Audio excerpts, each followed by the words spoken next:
2 নম্বর platform.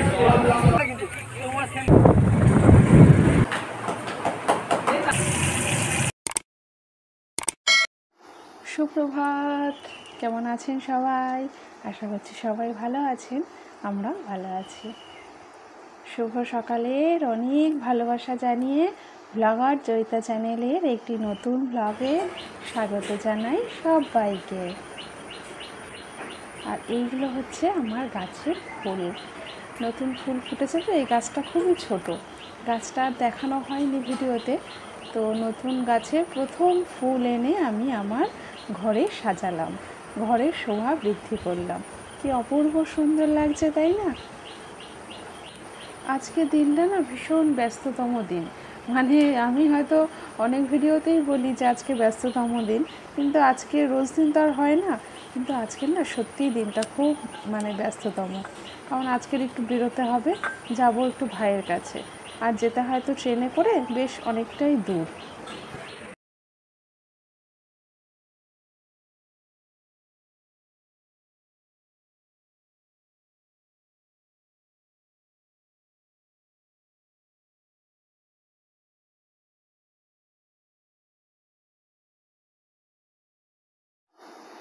বেশিক্ষণ আর এই ফুল নিয়ে নাড়াচাড়া করলে হবে না, এখন রান্নায় ফিরতে হবে।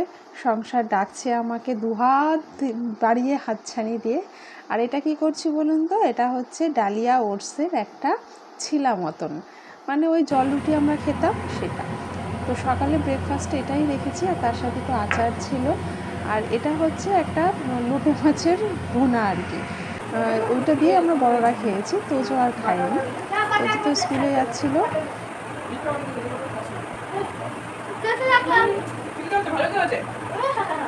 কত বাটার দেবো? অনেকটা বাটার দিয়েছি, ভালোই হয়েছে। আমার কিছুতেই টেস্ট লাগে না, ভালো হয়েছে।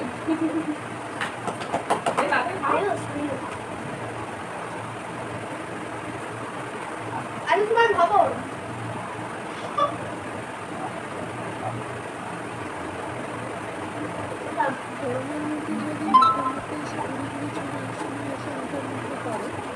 ভীষণ বিরক্ত লাগে, তার মধ্যে খুব অসুবিধা হয়, তাই নয় কি? আমার তো কেমন একটা যেন লাগে। আর এদিকে চলে এসেছি তারপর রান্নাঘরে। তো যত স্কুলে চলে গেল, মানে হরফে অর্কিড, অর্কিড তো স্কুলে চলে গেল। সংসার তো আমাকে কাজের মধ্যে টেনে নিল। আর এই দেখুন কি অবস্থা, কান্না পাচ্ছে। এই উচ্ছেগুলো বসিয়ে দিয়ে আমি কখন যে কী কাজে গেছি তা কে জানি, ব্যাস গেল আমার উচ্ছেগুলো পুড়ে। আর ওই যে সর্ষে বাটা গুলে রেখেছি, মানে পমফ্রেট মাছের ইয়েটা করবো, সর্ষে বাটা দিয়ে করবো। আর এটা হচ্ছে ওই ধোকা, অনেক দিন ধোকা খাওয়া হয় না। বলো সবসময় ধোকা খাচ্ছি সেটা নয়, মানে খাবার ধোকাটা অনেক দিন খাওয়া হয় না, তাই ভাবলো আজকে একটু ধোকা রান্না করি। আর আদা পেঁয়াজ রসুন দিয়ে আজকে করেছি, নিরামিষ ধোকা করিনি। খেতে কিন্তু অপূর্ব টেস্ট হয়েছিল, দেখে যেমনই লাগুক না কেন। রান্নাবান্না যা হোক হয়ে গেল। এবার আকাশটা কিন্তু বেশ মেঘলা করে এসছে, খুব মেঘ। হ্যাঁ, ঝমঝমিয়ে এক্ষুনি বৃষ্টি হয়তো নামবে। কিন্তু আমাকে তো আকাশ দেখলে হবে না, কোনো কিছুর দিকে তাকালে হবে না। আমাকে এখন স্নান করে পুজো টুজো দিয়ে ছেলেকে স্কুল থেকে আনতে হবে, তারপরে ওকে খেতে দিয়ে ওকে সব রেডি করে জোগাড় জাগাড় করে তারপরে আমি বেরোবো। মানে এখন আমার শ্বাস ফেলার সময় নেই, এমন অবস্থা। আর আকাশ এই দেখুন, বলতে না বলতেই ঝমঝম করে নেমে গেল বৃষ্টি।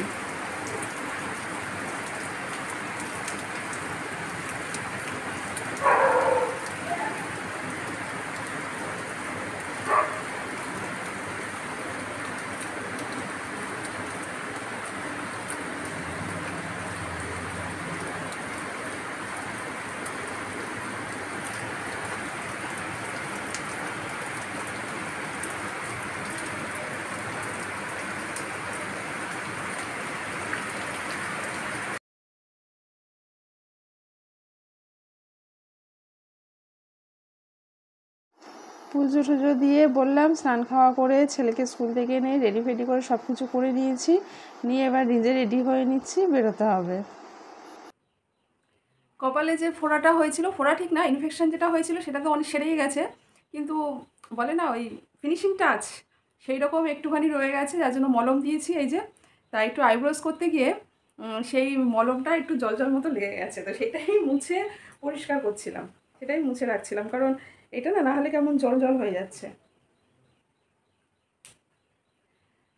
একটু আগে যা বৃষ্টি হলো, ভাবলাম হয়তো বেরোতে পারবো না, যেতে পারবো না, তা দেখলাম যে না, এবারে ঝলমলে আকাশ, রোদ দিয়েছে।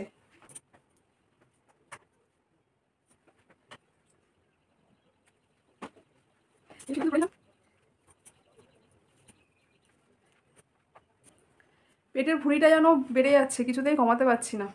ডায়েট করছি প্রচুর, কিন্তু কমছে না যেন, কিছুতেই যেন। জানলাটা বন্ধ করে দিয়েছি, যে বৃষ্টি বৃষ্টি হলো একটু আগে, ওই জন্য জানলাটা বন্ধ করে দিয়েছি।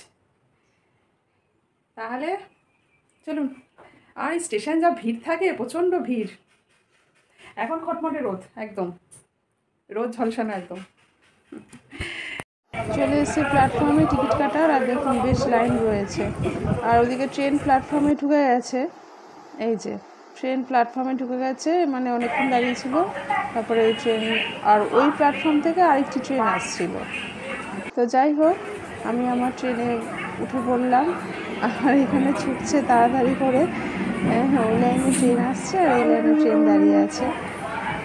তো অনেক দিন থেকে যাবো করে যাওয়া হচ্ছে না, মানে এই কপালে একটা ইনফেকশান হলো। তার আগে মানে একটা সপ্তাহ পুরো টানা এত বৃষ্টি হয়েছে যে যেতেই পারিনি।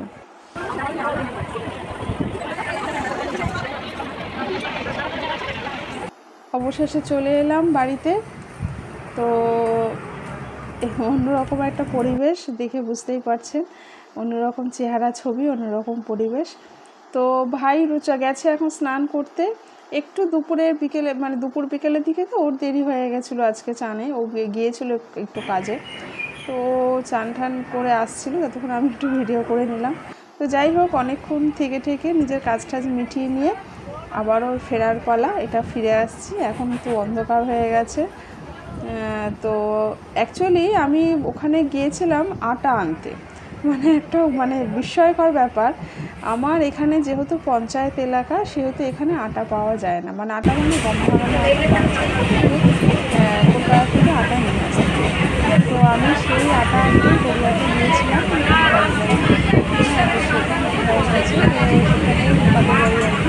গড়িয়া থেকেই আটা, এই যে আটাটা বাগে তুলে রেখেছি, এটাই আমি আনতে গেছিলাম। 6 কেজি করে আটা আনলে মোটামুটি 1 মাসের কাছাকাছি চলে যায়, মাসে একবার করে আনলে হয়ে যায়। তো কী কাণ্ড দেখুন অবস্থা, যেখানে থাকি সেখানে গম ভাঙানো আটা পাওয়া যায় না, সুদূর মুল্লুক থেকে আমাকে আটা নিয়ে আসতে হয়। তো যাই হোক, আমি চলে এসেছি বাড়ি, আর এই যে আমার হাজব্যান্ড চলে এসছে আমাকে এগিয়ে আনতে। তো ওর কাছে ব্যাগটা দিয়ে দিলাম, আর ও এই যে বাইকে ভরে নিল, আমাকে নিতে এসছে। তো সত্যিই খুব এটা খুশির জিনিস যে নিতে এসছে, আসে ও আমাকে নিতেই আসে। বেশ ভালো করে, দুজনের সম্পর্কটাই ভালো রাখে, সব সব সম্পর্কই জীবনটাকে ভালো করে তোলে, এটা প্রয়োজনীয় জীবনে, তাই না? কামেনি